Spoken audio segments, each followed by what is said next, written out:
There is something deeply wrong with the vegetables on your plate, right now, in your refrigerator, sitting in that produce drawer you bought from last week. Something has been taken from them, something invisible, something vital, and nobody told you. The carrot you ate today contains less than half the nutrients it would have contained if you had eaten it in 1950. The tomato tastes like water.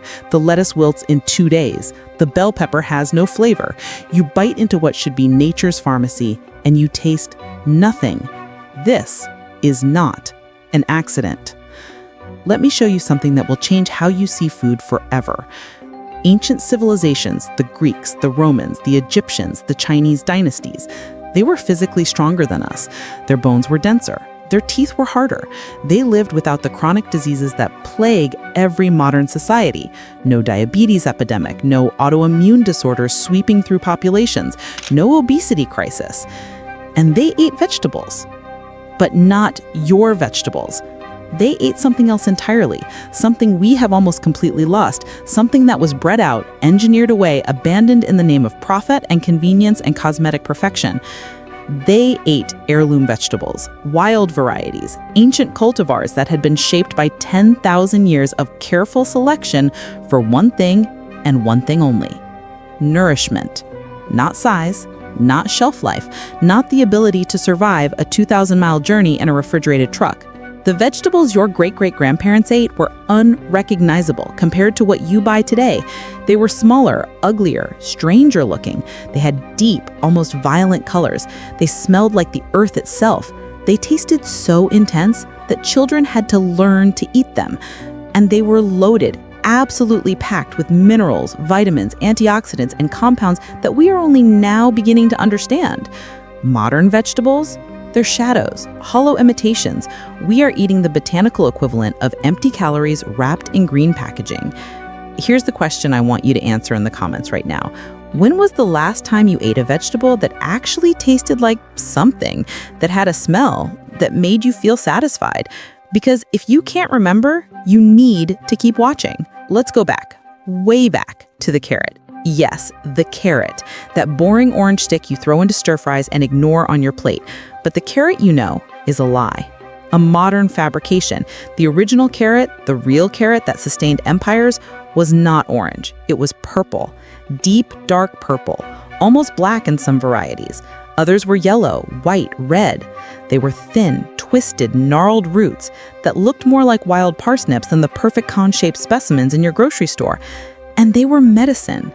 The ancient Afghans and Persians cultivated these purple carrots over 2,000 years ago. They didn't eat them because they were sweet. They weren't. They ate them because they were powerful. These carrots contained anthocyanins, the same compounds that make blueberries blue and red wine red. Anthocyanins that protect your cells from oxidative stress, that reduce inflammation, that shield your DNA from damage. The purple carrot was a survival food. It could be stored through winter. It could be dried and ground into flour. It grew in poor soil. It resisted pests naturally because its own chemistry was so intense that insects avoided it. When Alexander the Great's armies marched across Persia, they carried these carrots. When caravans traveled the Silk Road, they packed them. These vegetables weren't just food. They were currency. They were life insurance. Now look at the data. A 1950 carrot, 13.6 milligrams of vitamin C per 100 grams. A modern carrot, 6 milligrams. Calcium, down by 50%. Iron, down by 70%. And the anthocyanins, those cell-protecting, disease-fighting compounds from the ancient purple varieties, almost completely absent from the orange carrot you buy today. The orange carrot didn't even exist until Dutch growers created it in the 17th century as a tribute to William the Orange. They bred the purple out. They bred the medicine out. They created something sweeter, prettier, more uniform. They destroyed the carrot. And this is just one vegetable. Every single one in your kitchen has the same story. The tomato, the lettuce, the cucumber, the pepper. Each one was transformed, diminished, gutted of its power. The ancient people knew something we forgot. Real vegetables are supposed to challenge you. They're supposed to have flavor so strong it borders on bitter. They're supposed to smell like the soil they came from. They're supposed to be alive. What you're eating now, it's barely alive at all. So what happened? How do we go from those dense, nutrient-rich ancient varieties to the tasteless, weak imposters we eat today? The answer is industrial agriculture, and it's worse than you think. In the early 1900s, farming changed forever. What had been a 10,000-year conversation between humans and plants, a slow, careful process of selection and adaptation, became a business, a rush, a race to the bottom.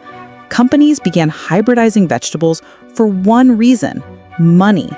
They needed vegetables that could grow to enormous sizes to maximize yield per acre, ripen at exactly the same time for mechanical harvesting, survive being picked unripe and gassed with ethylene to ripen in trucks, last weeks on a shelf without rotting, look absolutely perfect. Uniform color, no blemishes, no irregularities. Notice what's missing from that list? Nutrition, flavor, life. Nobody bred vegetables to make you healthier. They bred them to make logistics easier. The modern tomato is designed to be hard. So hard you can drop it from 5 feet and it won't bruise. So hard it can tumble through sorting machines and packing facilities and refrigerated shipping containers and grocery store displays and still look flawless. But that hardness, it comes from reducing the gel inside. The very gel that contains the lycopene, the vitamins, the minerals. The tomato became a shell, a red ball of cellulose and water with a faint memory of what it used to be. And then there's the soil.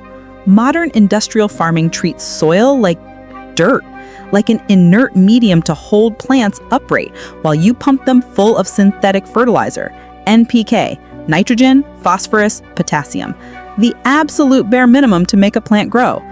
But vegetables don't just need 3 nutrients. They need dozens: zinc, selenium, magnesium, manganese, boron, copper. Trace minerals that exist in healthy soil that's been enriched by compost, by decomposing matter, by living ecosystems of fungi and bacteria. Industrial soil has none of that.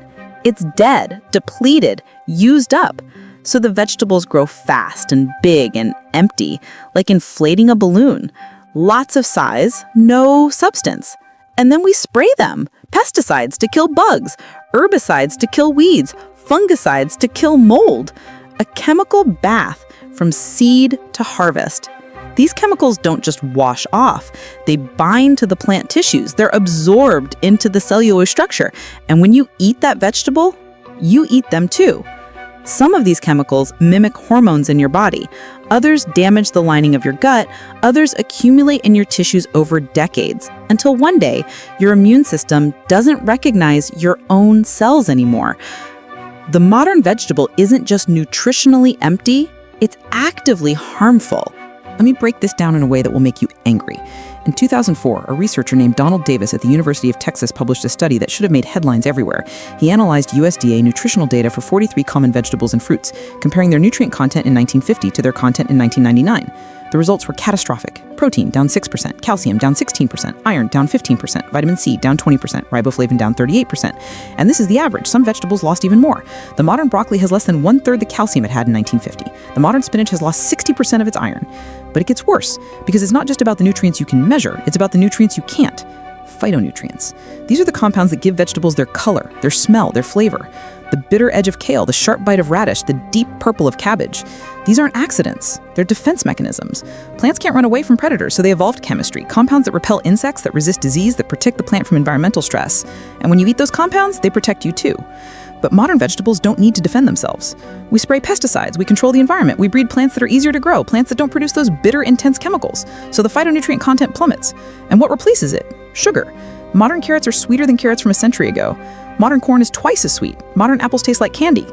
We've bred vegetables and fruits to appeal to the modern palate, the palate that's been hijacked by processed food that craves sweetness, that rejects bitterness. So we've turned vegetables into sugar delivery systems. You bite into a modern carrot, and it tastes like water with a hint of sweetness, no complexity, no depth, no information for your body. Because flavor is information. When something tastes bitter, your body knows there are tannins here, polyphenols, compounds that will challenge your digestion, that will make your liver work, that will wake up your metabolic pathways. When something tastes like nothing, your body knows there's nothing here worth processing. This is why you can eat an entire salad and still feel hungry, because on a cellular level, your body is starving. It's receiving bulk, receiving fiber, receiving water, but not nourishment. Not the mineral-dense, phytonutrient-rich, chemically complex food that your DNA expects. Your genes were shaped by 10,000 generations of humans eating wild food. Intensely flavored, bitter, tough, nutrient-dense food. And now we're feeding those same genes water vegetables.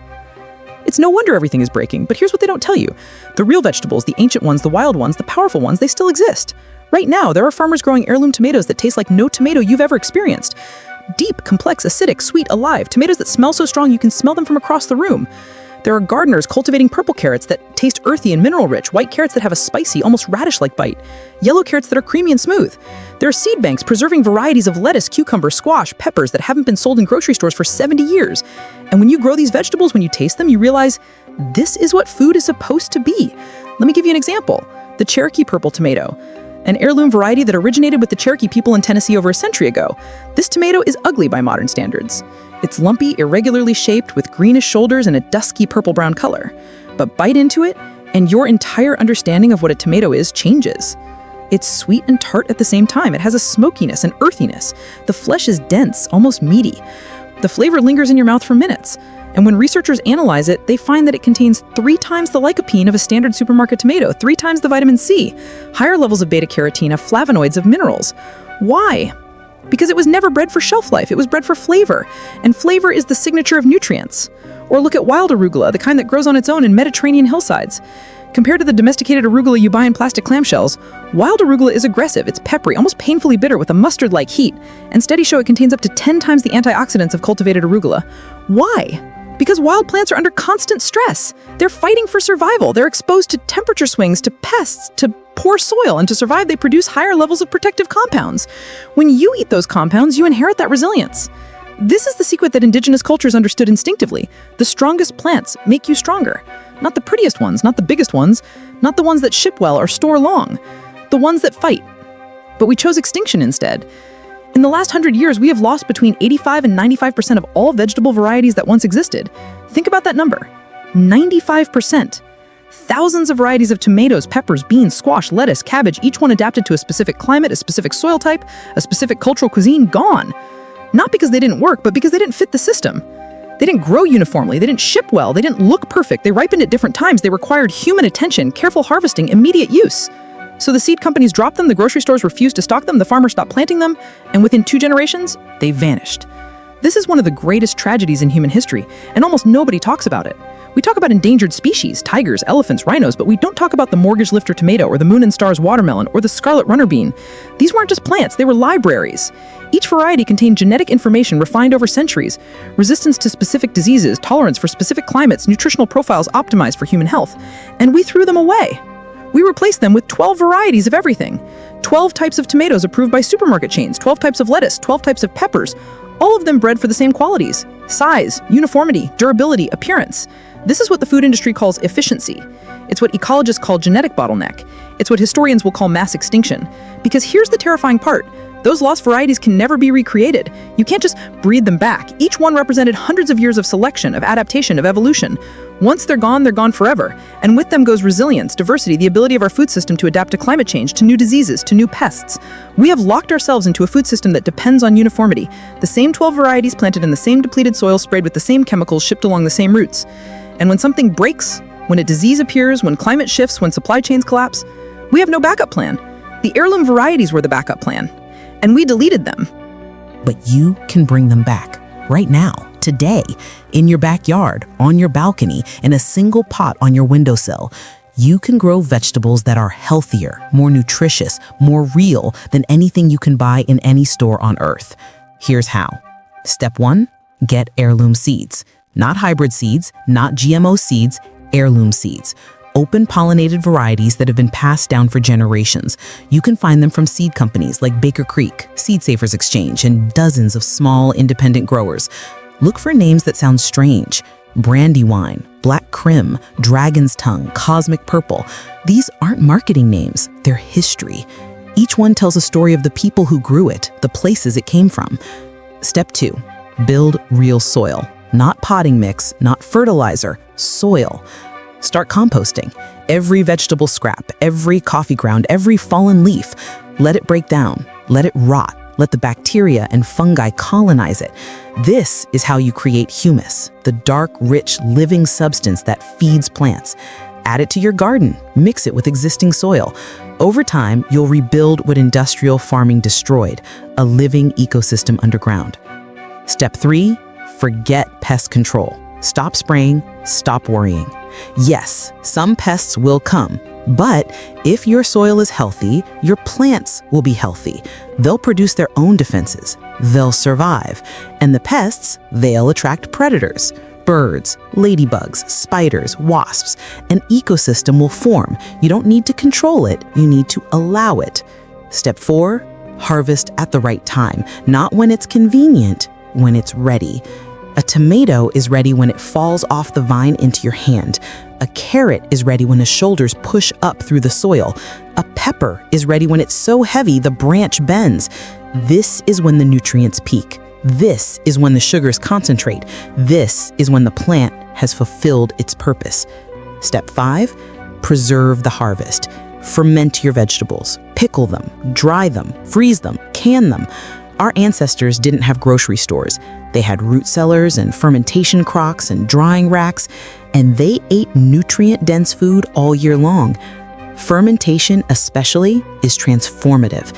It pre-digests the vegetables, making nutrients more bioavailable. It creates probiotics. It intensifies flavor. A fermented heirloom cabbage, real sauerkraut, contains more vitamin C after fermentation than before. It contains billions of beneficial bacteria. It can last for years. This is food as medicine. This is food as it was meant to be. Your backyard can grow vegetables healthier than anything in the supermarket. That's not an exaggeration. That's not romantic idealism. That's biochemical fact. A single heirloom tomato plant grown in composted soil, watered by hand, harvested at peak ripeness, will produce fruit with 2 to 5 times the nutrient density of anything you can buy. And it will cost you almost nothing. The seeds cost $2, the compost is free, the water is rain, the labor is meditative. And in return, you get sovereignty. You get independence from a food system that has betrayed you. You get connection to the 10,000 generations of humans who fed themselves from the earth. You get medicine that actually works. You get real vegetables. So, here's what I want you to understand. Real vegetables still exist. The secret was never lost, only forgotten. Somewhere in a seed bank in Norway, there are seeds for vegetables you've never heard of. Varieties that fed ancient Rome, varieties that sustained Chinese dynasties, varieties that crossed the Atlantic with immigrants who refused to leave their food behind. Somewhere in a backyard in Iowa, an old woman is saving seeds from her grandmother's tomatoes, the ones her family brought from Sicily in 1904, the ones that taste like summer and smell like memory. Somewhere in a community garden in Detroit, young people are planting heirloom collards and okra, reclaiming the foods that sustain their ancestors, that carry culture in their DNA. The vegetables are waiting. They've been waiting for you to remember. Every seed you plant is an act of rebellion against the food industry that lied to you, against the agricultural system that depleted your soil, against the grocery stores that convinced you that food should be uniform, sterile, and tasteless. Every bite of a purple carrot is a connection to 2,000 years of human wisdom. Every meal from your garden is a vote for a different future. Because the truth is, we don't need the industrial food system to survive. We never did. They need us. They need us to keep buying, keep forgetting, keep accepting less. But once you taste a real vegetable, once you bite into an heirloom tomato still warm from the sun, once you pull a purple carrot from your own soil, once you eat food that actually tastes alive, you can never go back. You'll look at the grocery store and see it for what it is, a warehouse of shadows. You'll look at your garden and see it for what it is, a pharmacy. The choice has always been yours. The seeds are still here. The knowledge is still here. The only question is, what will you plant? If this changed how you see food, like this video and subscribe, because there are a dozen more stories like this. Foods that were corrected, traditions that were erased, secrets that were buried, and we're digging them all up, one veggie at a time.